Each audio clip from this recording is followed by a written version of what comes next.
So guys, Volkanovski's the favorite going into the zombie. Who's the underdog? Okay, great, right? We all know that with how stayed up, but time out just a second.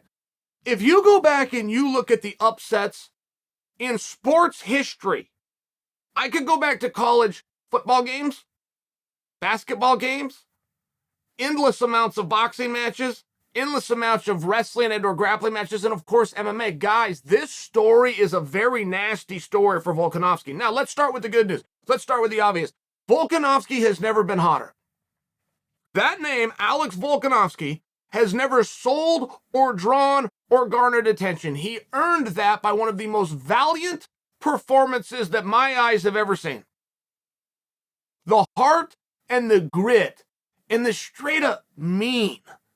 Volkanovski has a black belt in mean. When it comes to competition, he is mean in there. If you go and look at what he did and what he showed of who he is to the world against Ortega, there is no performance Volkanovski has had like that. And he's had someone that have really turned our heads. He essentially retired Chad Mendes. But if I was to take you back to that night, it was a black eye on Mendes because no one knew who Volkanovski was. Guys, you might remember the night that young man named Darren Till got the jump on Cowboy Cerrone. It didn't shine Till up. It looked bad to Cowboy. Well, that wasn't fair. But that's how the sport works until you get discovered who a guy is. I'll tell you a story. One of my teammates, Ronnie Marks. Ronnie Marks is in a UFC fight. He's like 26 years old. He's going into the third round. He's up 2-0, beating the hell out of some old man.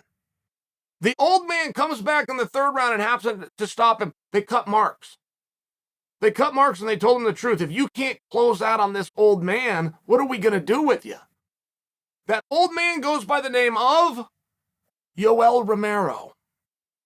So it's a very different story, but you needed 3 or 4 more fights. I'll give you the greatest example ever. Is one of the biggest super fights that ever happened was Dominic Cruz versus Demetrius Johnson. It just happened before 125 pounds existed, and Demetrius went on his run. Just trying to prove a point that the time frame is very relevant. Very, very relevant. So the night that Volkanovski got the jump on Chad Mendes, as big of a win as that was, and as big of a surprise as it was only a surprise. And I think it hurt Chad too. You know, don't forget, that was Chad's last fight. I think Chad started to question himself. That's my own belief. I think he had to take a couple of months and shake that off before he realized and to see Volkanovski go on and have a level of success before he realized he didn't get his ass kicked by an unknown guy. He gave the best 45-pounder in the world one of his hardest matches. That's the way that story really went down, but it matters when you heard it, right? Matters when you heard the story. What I'm trying to bring for you guys, everything upset-wise is favoring the zombie.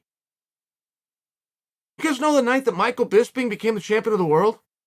It wasn't just in there with his nemesis, Luke Rockhold. It was a replacement fight. Bisping did not have pressure on him because not only was he not the number one contender, he was not named the number one contender. It was to somebody else, and he was going to fill in. Now, I don't know if that is really fair. Guy in Bisping who's got a win over Anderson Silva, I believe should be the number one contender, but you understand it, right? You understand that's what it was like, but there was a difference in that opportunity that Bisping had. Very different comparison. I want to say Bisping was in there in 8 days. Zombies got over 8 weeks. But I will share that the psychology is probably very similar. Bisping will weigh in on this sometime in this week. He'll make that comparison and he will tell us how he felt. And moreover, he'll tell us the things that he didn't have to feel because of what the headlines were saying. Volkanovski, and this is right now, guys, at DraftKings, is a negative 760 favorite. That is massive. I got to go back. The night TJ Dillashaw won the world championship was officially the biggest upset according to the odds. Dillashaw was a 8-1 dog. Now, this was a number of years ago, and if there's any chance that I'm wrong, he was a 9-1 dog. When Ronda fell down to Holly Holm did not trump Dillashaw over Barao. Ronda was a 7-1 favorite over Holly Holm. Just to put this in perspective for you. So this is a massive line. This is a massive line because you're looking at Volkanovski, who if he happened to live right now and a guy named Kamaru Usman wasn't fighting, Volkanovski would be pound for pound number 1 in the world. He doesn't have holes. If Zombie's going to go beat him, he's going to have to do it somehow. I can't make a case for you. I can tell you some things that he's not going to. Zombie is not going to out-wrestle Volkanovski. He is not going to take Volkanovski down. Should he ever end up on top, he's not going to keep him there. He's not going to pound him. He's not going to get a submission. Okay, but Zombie can win.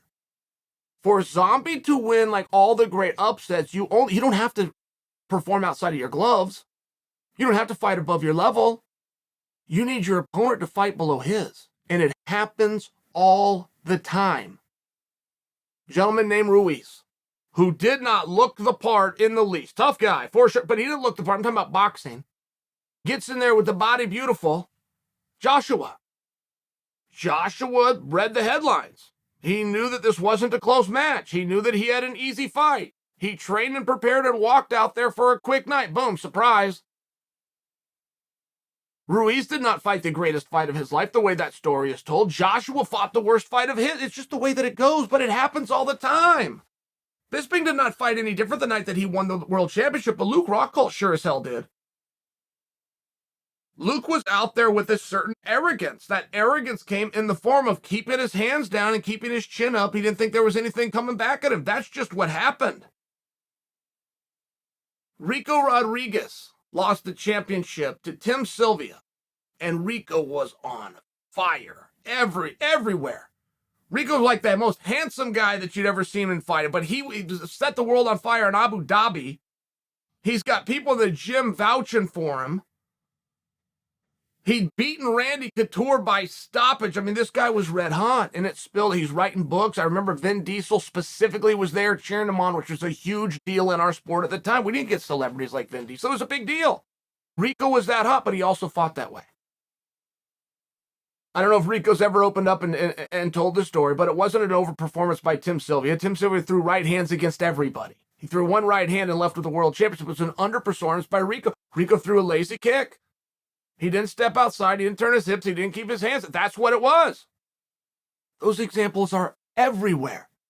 When Mike Tyson, within my lifetime, lost to Buster Douglas, Tyson got exhausted. That comes to the preparation. When Mike Tyson lost within my lifetime to Evander Holyfield the first time, he got exhausted. That comes to the preparation. I have no evidence whatsoever that Volkanovski is not ready to fight. As a matter of fact, when I look at his team, a week ago at Kaikar, France, or what's coming up later this year with Izzy Adesanya, or what happened 3 weeks ago when Dan Hooker changed his weight, I see nothing but good things out of that gym. I'm just offering for you that if we were to look at this come Monday morning and there was an upset, the upset is going to be a little bit more obvious than we see it right now. And if, it's a big if, guys, we're having a conversation, right?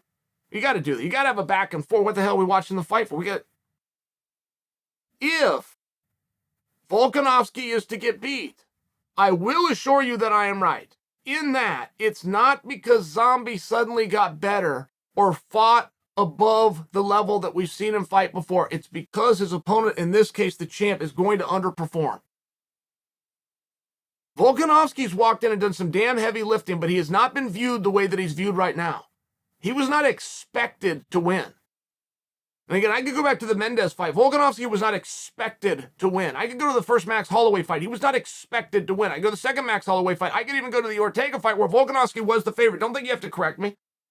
I know he was a negative 248 DraftKings. That's not an expectation. 240 is not an expectation. Minus damn near 800, that is an expectation. It's a unique spot.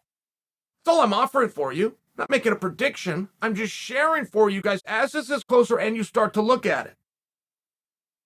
There's a lot of things going into this fight that look a lot like Juliana Pena versus Amanda Nunes Part 1. And it's not that one person had to get better, had to study more, had to get a new coach, had to follow a nutrition program. It's not. One person doesn't have to get better. Zombie, with the skills that Zombie has, and they're very damn good, and they're very damn consistent, he has all the pressure removed from him. That's probably going to lift him, and we are talking about a half an inch, but a half an inch in this sport's a lot. If that same consequence that you just agreed with me, that Volkanovski has no pressure, and you just agreed with me that that's going to be helpful, even if by 0.5 inch. If we take that exact same coin and we look at the other side of it, and that brings Volkanovski down. Every great upset in sports history is the same story that this fight has.